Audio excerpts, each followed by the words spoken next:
I've got a question here that's asked to you as a citizen of the world. This is from Alenzi, or Ellen, New Zealand maybe.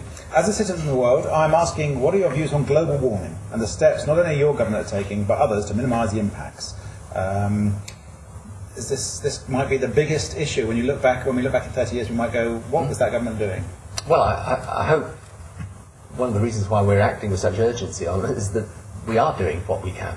I mean, there are two things. What should we do here? We should do as much as we possibly can, right? Which is, and we will meet our Kyoto targets, indeed exceed them. However, let us be absolutely blunt about this. Even if we shut down the whole of the UK, every bit of the emissions, right? The difference in the emissions growth in China within 2 years would make up all of that. So without a global deal, there's nothing you can do. And that's what we're trying to get. And I instituted. You have the ear of the President of the United States. Yeah. But perhaps more than any other world leader on the planet. So, but yet we're not able to get them to sign up to the Kyoto Agreement, which was quite watered down before we even got to that stage. But people. I mean, I know it's very easy and convenient for everyone to blame it on President Bush. The fact is, the American Senate voted 100 votes to nothing. Sure. Right. The Americans are not going to sign up to Kyoto. However, the process that I instituted at the Gleneagles Summit in Scotland of the G8 2 years ago is a framework with those countries in the G8 plus China and India, Brazil, Mexico, South Africa. The only way of getting the Americans into a new deal, and I think it's possible to do this, is if China and India are a part of it. Because otherwise the Americans say, with some justification, to be honest, look, you know, if China is building, a coal-fired power station every few days, and they, I think, are building, I'm right in saying they're building 75 new airports, right? Sure. If they're not part of the deal, and India are not part of the deal, well, it's going to be very difficult. So the task is, and this is the importance of this summit coming up in Germany in the next few weeks, the task is to agree the principles of a new international framework that's got America, China and India in it. If you can do that, then you'll start to make headway. Okay. So you're coming to the end of your decade in power.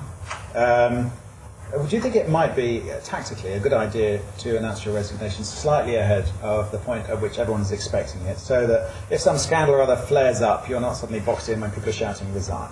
We've got several minutes left. You can do it now if you like. On the interstate, you'll be the first world leader to step down on the interstate. You might increase the number of hits. Exactly, that's my plan. My 15 minutes of fame. Yeah. So, no, you're not going to do it now. Okay. No, that's the answer to that. Okay. So, may I ask, have you decided what you're going to do when you step down? Because we need a new manager at Fulham. I don't know if you're interested. I thought you got one. No, well, temporary. Yeah, you any idea what you plan to do? Will you go to the Commons? Sorry, will you? I thought he was good. He was good. Will you go to the Lords? Will you do something in Europe? No point in asking me that question now. No. Ask me it. When? At a later time. So you don't think what about becoming Gordon Brown's Chancellor for 10 years? Get your own back? No, I think when you stop, you stop. Okay.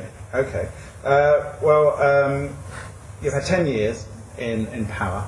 I've sort of shortened all your questions. No, that's fine. I knew you'd get short answer to that one. You had 10 years in power. It was a rare moment in politics, a huge led majority, a young Prime Minister, a booming economy. Do you really feel that you made the most of that opportunity? You have, when you do this job, to realise it's a privilege and honour to do it. You'll have pride in a lot of the things that you've done. You'll, of course, wish you could have done more in this or that aspect. I mean, that's just the nature of it. But in the end, these judgments are best made by other people. I mean, I know what I've done and what I believe that I've achieved, but I don't think these judgments are ever made in the instant. They're made. So we look back at 1906 or 1945, huge changes in society after those elections. Do you think we're going to look back at 1997 as a similar watershed? I think and hope there are changes that we have made, that we've put in place, that will stand the test of time, and I think that's the most important thing.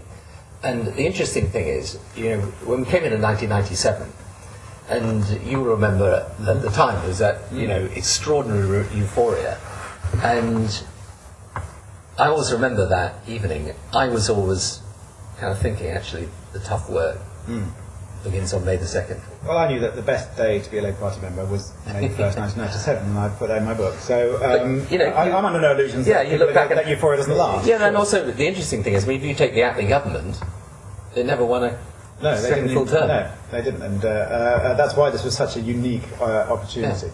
Okay, well, thank you very much for taking our questions on YouTube. We have to end there. The Labour Party only has one computer, and somebody wants to look up the word socialism on Wikipedia. So I'm going to thank you very much for doing this and taking our questions and answering them so comprehensively. And I wish you a happy retirement whenever it begins. Thank you very much. Thanks, John.